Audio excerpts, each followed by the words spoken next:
వేదాంతద్వయతత్వజ్ఞం మంత్రమంత్రార్థదం గురుం శ్రీమన్నారాయణాచార్య రామానుజయతిం భజే.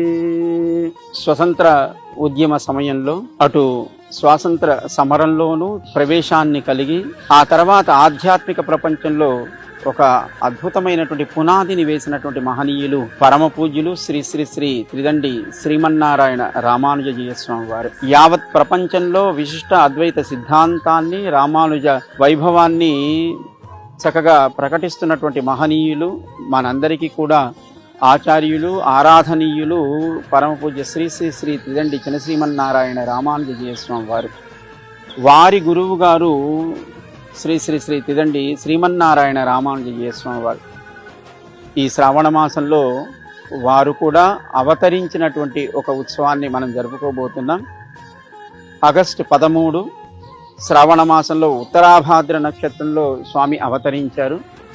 ఆనాడు మన దివ్య సాకేతంలో సువర్ణమూర్తిగా ఉన్నటువంటి పెదజీయ స్వామి వారి యొక్క అభిషేక మహోత్సవాన్ని చక్కగా వారి శ్రీపాద అర్చనని మనం అందరం కలిసి జరుపుకుందాం. ఎందుకంటే మన గురువైనటువంటి, మన ఆచార్యులైనటువంటి చిన్నజీయ స్వామి వారిని మనకి అనుగ్రహించినటువంటి మహనీయులు పెదజీయ స్వామి వారు. వారు ఎన్నో లోకోపకారకమైన కార్యక్రమాల్ని వారి కాలంలో చేసినట్టుగా పెద్దలు ఇప్పటికీ కీర్తిస్తూ ఉంటారు. 108 శ్రీరామ క్రతువులను వారు నిర్వహించారు.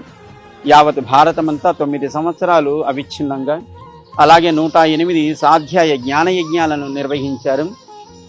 అలాంటి మహనీయులు కేవలం ఏదో క్షేత్రాల్లోనూ లేదా ఏదో అనుకూలమైనటువంటి స్థానాల్లోనే కాకుండా కారాగారాలు అంటే జైళ్లలో కూడా, అక్కడ ఉండేటువంటి ఖైదీల్లో కూడా చక్కటి పరివర్తన ఏర్పడాలి, రామ అనుగ్రహం వారికి కూడా ఏర్పడాలి అని రామక్రతులు కొన్ని జైళ్లలో కూడా వారు నిర్వహించినటువంటి మహోపకారకులు.